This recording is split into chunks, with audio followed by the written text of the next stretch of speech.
9e édition du Cameroun Business Forum.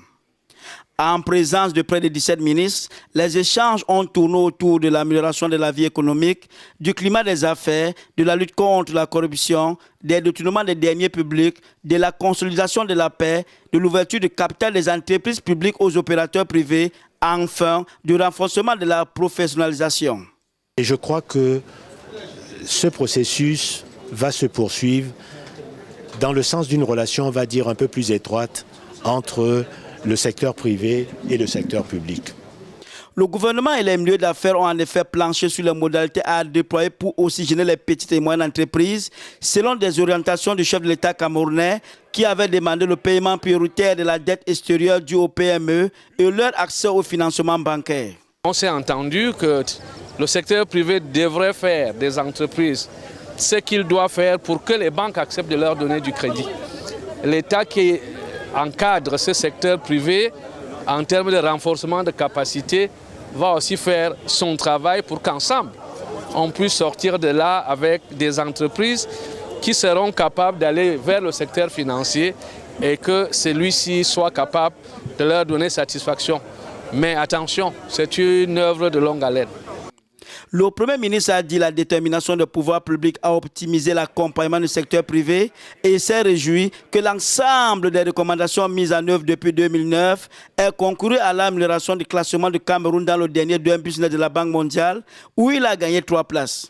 Pour rappel, le Cameroun Business Forum est une plateforme de dialogue entre le secteur public et le secteur privé pour l'amélioration du climat des affaires au Cameroun.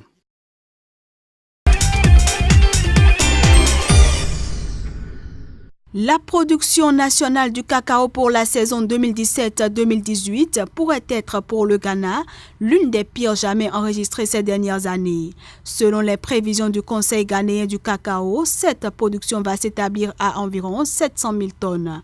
Ce recul de la récolte est lié principalement aux faibles précipitations enregistrées durant la campagne principale. Il pourrait, au dire de certains observateurs, fragiliser la capacité du régulateur à honorer son prêt syndiqué de 1,3 milliard de dollars contracté en septembre dernier sur la base d'une hypothèse de production de 850 000 tonnes cette saison aux fins de financer l'achat de 900 000 tonnes de cacao durant la saison prochaine. De quoi assombrir davantage le tableau de cette filière cacao ghanéenne déjà minée par la volonté de maintenir un prix aux producteurs élevé et la nécessité de s'adapter à la dégringolade des cours. Ce qui avait conduit le gouvernement ghanéen à annoncer au mois de janvier la fixation d'un tarif aux producteurs équivalent à 70% du prix mondial à partir de 2018-2019.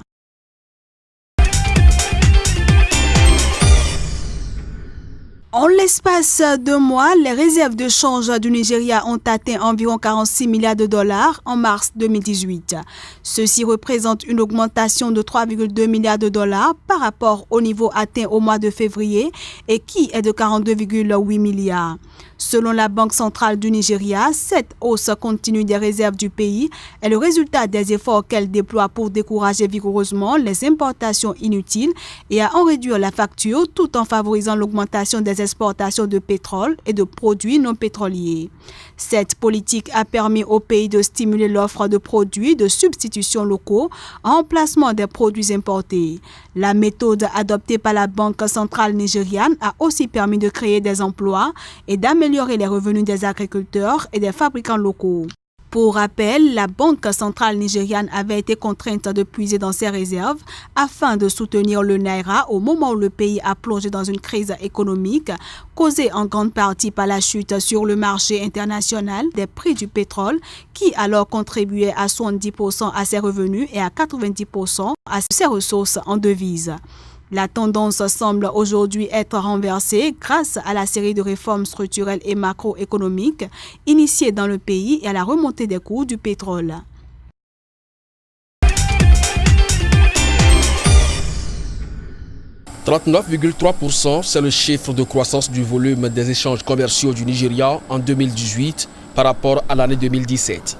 Selon les statistiques, le Nigeria a échangé pour 89,1 milliards de dollars de biens avec ses partenaires internationaux à la fin de l'année 2018. Ce nouveau chiffre supérieur aux 64 milliards de dollars échangés en 2017 traduit une reprise des échanges commerciaux du pays depuis la chute observée en 2015. Selon le Bureau national des statistiques, le volume du commerce total de marchandises en 2018 a été le plus élevé enregistré depuis 2014. Les importations du pays ont grimpé de 37,6% en 2018, ce qui représente leur troisième hausse consécutive depuis 2016. Elles ont atteint 36 milliards de dollars en 2018 contre 26,4 milliards de dollars en 2017. Quant aux exportations, elles ont connu une croissance de 40,4% en 2018, soit leur deuxième hausse consécutive depuis 2017. Elles ont atteint en effet 52,7 milliards de dollars en 2018 contre 37,5 milliards de dollars l'année précédente.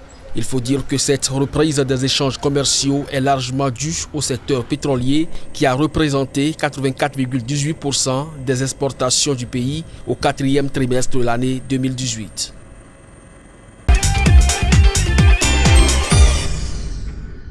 Plus de 800 milliards seront investis dans les travaux d'extension, de développement et modernisation du port autonome d'Abidjan d'ici 2020. Il s'agit entre autres du redimensionnement et l'élargissement du canal de Vridi menant au port autonome d'Abidjan. D'un coût de 150 milliards de francs CFA financé à hauteur de 85% par China et Simbank et 15% sur fonds propres du port autonome d'Abidjan, ce nouveau canal a été officiellement inauguré le 21 février dernier. Ces travaux permettront désormais au port d'Abidjan d'accueillir des navires porte-conteneurs et conventionnels sans limitation de longueur avec 16 mètres de tirant d'eau contre 260 mètres de longueur maximum et 12 mètres de tirant d'eau auparavant. Cette nouvelle configuration du canal de Vridi permettra également de supprimer les temps d'attente pour certains types de navires, ce qui devrait contribuer à accroître l'attractivité du port pour les amateurs. Avec d'autres travaux d'envergure parmi lesquels la construction d'un deuxième terminal à conteneurs, le port d'Abidjan ambitionne de devenir un hub sous-régional. Selon les données de l'analyse maritime néerlandaise Dynama, le port d'Abidjan, autrefois deuxième port à conteneurs en Afrique de l'Ouest, après celui de Lagos au Nigeria, a depuis quelques années été supplanté d'abord par le port de Tema au Ghana et depuis 2015 par le port de Lomé au Togo.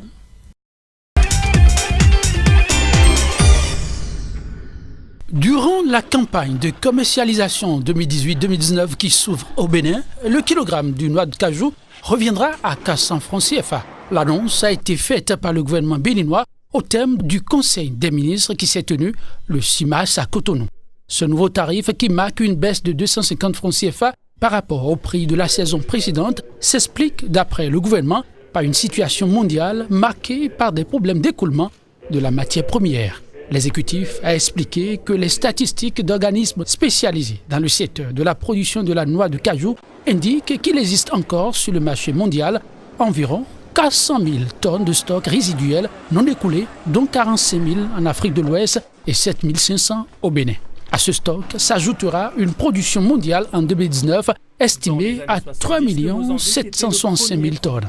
Le Bénin, qui a produit environ 50 000 tonnes de noix de cajou brutes en 2018 et compte réaliser pour la nouvelle campagne un volume de 171 000 tonnes, est actuellement le quatrième fournisseur africain de la denrée derrière la Côte d'Ivoire, le Nigeria et la Guinée-Bissau. La culture de la noix se fait sur près de 285 000 hectares et occupe 200 000 personnes dans le pays. À la fin de l'année 2018, la dette publique zambienne était estimée à 10,5 milliards de dollars. Il s'agit d'un montant annoncé par le gouvernement zambien qui représente une augmentation de près de 15% par rapport aux 8,114 milliards de dollars estimés en 2017.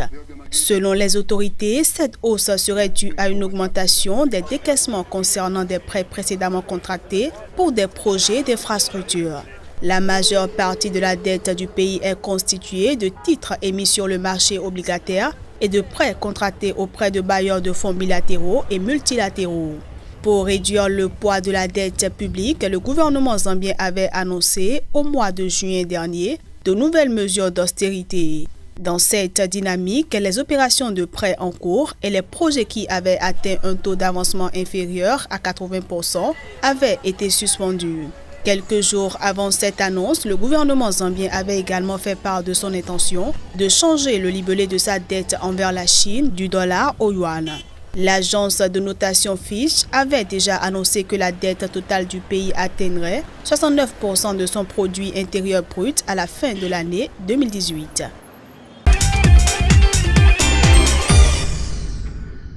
Les recettes touristiques enregistrées par le Maroc au cours de l'année 2018 s'élèvent à environ 13,67 milliards de dollars.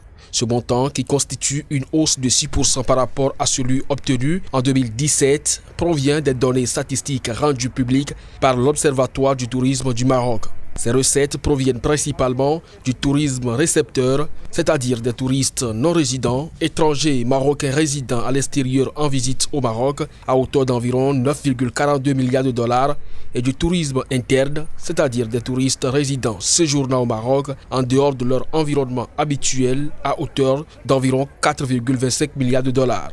Au total, ce sont 12,3 millions de touristes qui ont visité le Maroc en 2018, un chiffre en hausse de 8,3% par rapport à l'année 2017. Les touristes proviennent pour l'essentiel de l'Italie, de l'Allemagne, de la France et de l'Espagne. L'Observatoire du tourisme du Maroc rapporte également que les nuitées réalisées dans les établissements d'hébergement touristique classés ont connu une hausse de 8,4% en 2018.